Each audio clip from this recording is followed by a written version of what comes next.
नमस्कार, आप देख रहे हैं 4 PM राजस्थान और मैं हूं आपके साथ अनन्या मिश्रा। राजस्थान की पूर्व सीएम वसुंधरा राजे लोकसभा चुनाव के बाद से पूरी तरह से साइलेंट चल रही थी।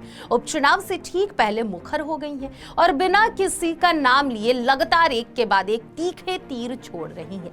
राजस्थान विधानसभा चुनाव के दौरान वसुंधरा राजे सीएम पद की तगड़ी दावेदार थी, लेकिन उनकी जगह भजन लाल शर्मा को सीएम बना दिया गया, जिसके बाद से वह नाराज चल रही थी। और लोकसभा चुनाव के दौरान वसुंधरा राजे ने केवल अपने बेटे के सीट पर ही चुनाव प्रचार किया था और दूसरी सीटों पर चुनाव प्रचार में हिस्सा नहीं लिया था। आपको बता दें कि पार्टी के द्वारा दरकिनार किए जाने के बाद से वसुंधरा राजे के तेवर बदले बदले नजर आ रहे हैं और राजे लगातार बिना नाम लिए अपनी पार्टी पर हमलावर रहती हैं। आपको बता दें कि वसुंधरा राजे राजस्थान में भारतीय जनता पार्टी की ओर से मुख्यमंत्री पद का मजबूत दावेदार थी। पार्टी ने पहले बगैर सीएम फेस के चुनाव लड़ने का ऐलान किया और फिर जीत के बाद भजन लाल शर्मा को सरकार की कमान सौंप दी। करीब 10 महीने पहले मुख्यमंत्री पद के लिए भजन लाल शर्मा के नाम का प्रस्ताव विधायक दल की बैठक में वसुंधरा राजे से ही रखवाया गया। तब से ही वसुंधरा के सियासी करियर को लेकर कयासों का दौर चलता आया है, लेकिन पूर्व सीएम चुनाव के बाद से ही साइलेंट रही वसुंधरा अब अचानक मुखर हो गई हैं और उन्होंने सिक्किम के राज्यपाल ओम माथुर के सम्मान में आयोजित अभिनंदन समारोह के दौरान कहा कि ओम माथुर चाहे कितनी भी बुलंदियों पर पहुंच गए, लेकिन इनके पैर हमेशा जमीन पर ही रहते हैं, इसीलिए इनके चाहने वाले भी असंख्यक हैं, वरना कई लोगों को पीतल की लौंग क्या मिल जाती है वे खुद को सर्राफ समझ बैठते हैं। वहीं वसुंधरा राजे की इस टिप्पणी ने कई चर्चा को जन्म दे दिया है। वसुंधरा की इस टिप्पणी को कोई सीएम भजन लाल से जोड़कर देख रहा है तो कोई विधानसभा में विपक्ष के नेता रह चुके मदन राठौड़ से जोड़कर देख रहा है। वहीं ये टिप्पणी किसके लिए थी यह तो वसुंधरा ही जाने, लेकिन बात इससे लेकर भी हो रही है कि चुनाव के बाद से साइलेंट चल रही वसुंधरा राजे अचानक मुखर क्यों हो गई, क्यों तेवर दिखा रही हैं। राजनीतिक विश्लेषक अमिताभ तिवारी ने कहा कि वसुंधरा राजे राजस्थान बीजेपी का पावर सेंटर हुआ करती थी, लेकिन पिछले करीब 1 साल में ही परिस्थितियों ने ऐसी करवट ली कि वह हाशिया पर चली गई है। सत्ता परिवर्तन का असर कहें या क्या, जो नेता विधायक पहले वसुंधरा की परिक्रमा करते नजर आते थे अब दूरी बना रहे हैं। उनकी यह टिप्पणी नेताओं के व्यवहार में खुद को लेकर आए बदलाव को लेकर निराशा बता रही है।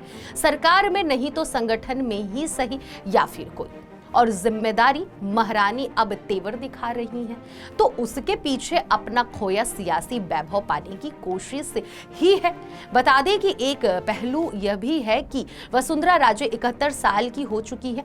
बीजेपी की अघोषित नीति 75 साल से अधिक उम्र के नेताओं को टिकट देने से परहेज कर मार्गदर्शक मंडल में डाल देने की रही है। राजस्थान के अगले चुनाव तक वसुंधरा बीजेपी में एक्टिव पॉलिटिक्स से रिटायरमेंट की इस आयु सीमा तक पहुंच चुकी होंगी। वसुंधरा राजे के सामने अब आगे भी एक्टिव पॉलिटिक्स में प्रासंगिक बनाए रखने की चुनौती है।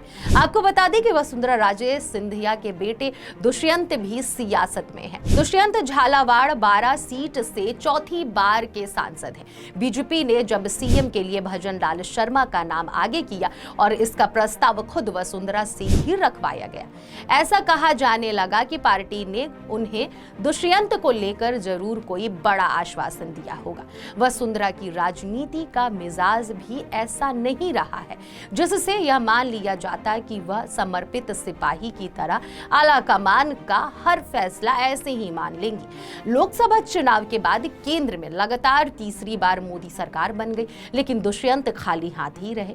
चौथी बार के विधायक दुष्यंत मोदी मंत्रिमंडल में जगह पाने से भी वंचित ही रहे। वसुंधरा राजे सिंधिया के तेवरों के पीछे यह भी एक फैक्टर हो सकता है कि दुष्यंत का लोकसभा चुनाव में टिकट पक्का रहे। दुष्यंत 4 बार के सांसद हैं और अब जब पार्टी वसुंधरा की परछाई से बाहर निकलने की तरफ बड़े कदम बढ़ा चुकी है पूर्व सीएम को यह चिंता भी सता रही होगी कि कहीं 4 बार की एंटी इनकम्बेंसी का हवाला देकर पार्टी उनके बेटे का टिकट ही ना काटे दे। हालिया लोकसभा चुनाव में बीजेपी ने पूर्व केंद्रीय मंत्री मेनका गांधी के बेटे और यूपी की पीलीभीत सीट से सांसद रहे वरुण गांधी का टिकट काट दिया था। लोकसभा चुनाव नतीजों में दिखी उम्मीद 2014-2019 के लोकसभा चुनाव में अकेले दम पूर्ण बहुमत के आंकड़े को पार करने वाली बीजेपी हालिया लोकसभा चुनाव में 240 सीटें ही जीत सकी। दोनों ही चुनावों में राजस्थान की सभी 25 सीटें जीत क्लीन स्वीप करने वाली बीजेपी को इस बार 11 सीटों पर हार का सामना करना पड़ा। बता दें कि लोकसभा चुनाव में प्रदेश की सीटों पर पार्टी के कमजोर प्रदर्शन को भी वसुंधरा के लिए आपदा में अवसर की तरह बताया जा रहा है। वहीं वसुंधरा राजे के बयान से भाजपा सबक लेती है या फिर अपनी मनमर्जी के मुताबिक ध्रुवीकरण की राजनीति आगे भी करती है, यह तो आने वाला वक्त तय करेगा। इस खबर में फिलहाल इतना ही। ऐसी ही तमाम राजनीतिक खबरों के लिए बने रहिए और देखते रहिए 4 PM राजस्थान। धन्यवाद।